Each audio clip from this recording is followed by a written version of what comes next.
ওমরার ধারাবাহিক কাজগুলো কি? না, ওমরা নিয়ে তো দীর্ঘ আলোচনার বিষয় রয়েছে। ওমরা একটা অনেক দীর্ঘ আলোচনার দাবি রাখে। প্রথম কথা হচ্ছে ওমরা এর আমাদেরকে জানতে হবে যে ওমরা এর ফরজ কাজগুলো কি, কি? এটা আপনারা জেনে নিন। দীর্ঘ আলোচনা করার সুযোগ নেই। প্রথমে হচ্ছে ইহরাম করা।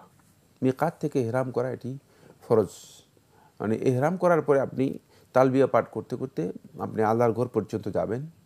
আল্লাহর ঘরের স্পর্শ আল্লাহর ঘরে পৌঁছা আগ পর্যন্ত এবং তাওয়াফ শুরু করার আগ পর্যন্ত আপনি তালবিয়া পাঠ করবেন।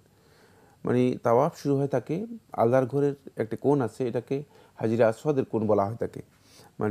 এটাকে রুকনও বলা হয়ে থাকে। রুকন থেকে অথবা হাজিরা আসওয়াদের যে কোণা রয়েছে সেই কোণ থেকে, সেই কর্নার থেকে আল্লাহর ঘরে তওয়াফ শুরু করবেন।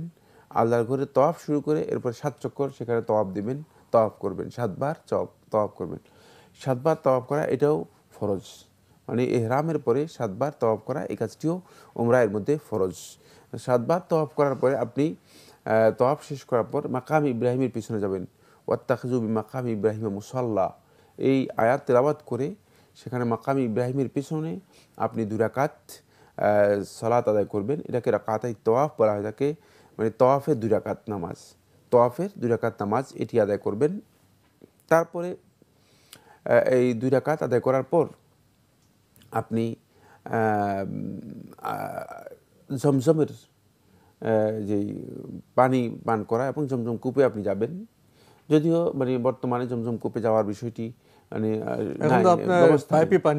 পানির ব্যবস্থা আছে, পানির ব্যবস্থা আছে সেখানে। আপনি সেখানে গেলেন, জমজমের পানি পান করলেন, জমজমের পানি নিজে মাথায় মুখে দিলেন।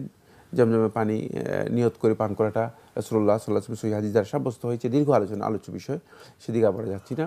তারপরে আপনি আসবেন সাফা পাহাড়ে গিয়ে উঠবেন। সাফা পাহাড়ে ওঠার পরে তো এখানে সাই শুরু করবেন। কেবলামুখী হয়ে এখানে দোয়া করবেন। দীর্ঘ দোয়া করেছেন রাসূলুল্লাহ সাল্লাল্লাহু আলাইহি ওয়াসাল্লাম, হাদিস দ্বারা প্রমাণিত হয়েছে। এখানেও আপনি দোয়া করবেন, অনেক দীর্ঘ দোয়া করবেন, কেবলামুখী হয়ে হাত তুলে দোয়া করবেন। এরপরে সাফা থেকে মারওয়াতে যাওয়া, এটা 1 চক্কর সাই হবে। মাঝখান যখন অতিক্রম করবেন তখন দেখতে পাবেন সবুজ লাইটিং করা আছে। এটাকে বলা হয় থাকে সবুজ লাইটিং করা এলাকা, যে এলাকাটি রয়েছে এটা হলো ওয়াদি। এই উপত্যকাটি রাসূল সাল্লাল্লাহু আলাইহি ওয়াসাল্লামের হাদিস দ্বারা প্রমাণিত হয়েছে। তিনি একটু দ্রুত হেঁটে যেতেন বা একটু হালকা দৌড়ের মতো রাসূল সাল্লাল্লাহু আলাইহি ওয়াসাল্লাম অতিক্রম করতেন। এ সময় দৌড়ে অতিক্রম করাটাই সুন্নাহ। এবং এই সময় একটি দোয়াও রয়েছে, যদি জানা থাকে সেই দোয়াটি রাব্বিগফির ওয়ারহাম ওয়া তাজাওয়াজ আম্মা তা'লাম ইন্নাকা আনতাল আজিজুল আকরাম। যদি এই দোয়াটি জানা থাকে সেটাও আপনি পড়তে পারেন, এটা আপনার পড়া সুন্নাহ। এরপরে আপনি চলে যাবেন মারওয়া পাহাড়ে। মারওয়া পাহাড়ে যখন যাবেন তখন মারওয়া পাহাড়ে উঠে সেখানেও দীর্ঘ দোয়া করবেন, কিবলামুখী হয়ে দোয়া করবেন। এভাবে আপনি 7 চক্কর করে শেষ চক্কর শেষ হবে গিয়ে আপনার মারওয়াতে গিয়ে শেষ চক্কর শেষ হবে। এটা হলো আপনার জন্য সাই বাইনাস সাফা ওয়াল মারওয়া, সাফা এবং মারওয়ার মাঝে সাই করা। আর এই কাজটিও ওমরা এর মধ্যে ফরজ, এই কাজটিও ওমরার মধ্যে ফরজ। সুতরাং আপনার আরেকটি ফরজ আদায় হয়ে গেল ওমরা এর মধ্যে। এই কাজ করার পরে এখানে 2 রাকাত নামাজ নেই। যেমনি হয়তো অনেকে মনে করতে পারেন যে তাওয়াফের মধ্যে যেহেতু 2 রাকাত আমি আদায় করেছি, তাহলে হয়তো উমরা এর মধ্যেও সাইয়ের মধ্যেও 2 রাকাত আদায় করবেন না। এখানে 2 রাকাত নামাজ নেই। এরপর আপনি সোজা চলে আসবেন হলক অথবা কসর করার জন্য। হলক হচ্ছে মাথা মুন্ডানো, একেবারে পরিপূর্ণরূপে চুল কামানো। আর কসর হচ্ছে মাথার চুল ছোট করা। দুইটাই ওমরাকারী অথবা হজকারীর জন্য জায়েজ। তার মধ্যে আপনি যেটাকে উত্তম মনে করেন সেটা করতে পারেন।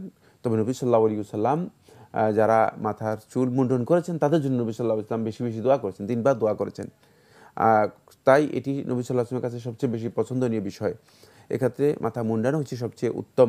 এই কাজটি হজে উমরা এর মধ্যে একদল উলামায়ে কেরাম ওয়াজিব বলেছেন, আরেকদল উলামায়ে কেরাম ফরজ বলেছেন। তবে ওয়াজিব এই কথাটা বিশুদ্ধ, বা বেশিরভাগ উলামায়ে কেরামের তাহকিক হচ্ছে এটি ওয়াজিব। এর মাধ্যমে আপনি উমরা থেকে হালাল হয়ে গেলেন, উমরার কাজ আপনার শেষ হয়ে গেল। আসলে আমরা সংক্ষিপ্ত এই কথাগুলো বলা ছাড়া এত দীর্ঘ আলোচনা করার সুযোগ নেই। আপনারা দেখতে পাবেন হজ উমরার জন্য অনেকগুলো বই আছে, সংক্ষেপে বই পাওয়া যায়, সেখানে বিস্তারিত জেনে নিতে পারবেন ইনশাআল্লাহ তাআলা।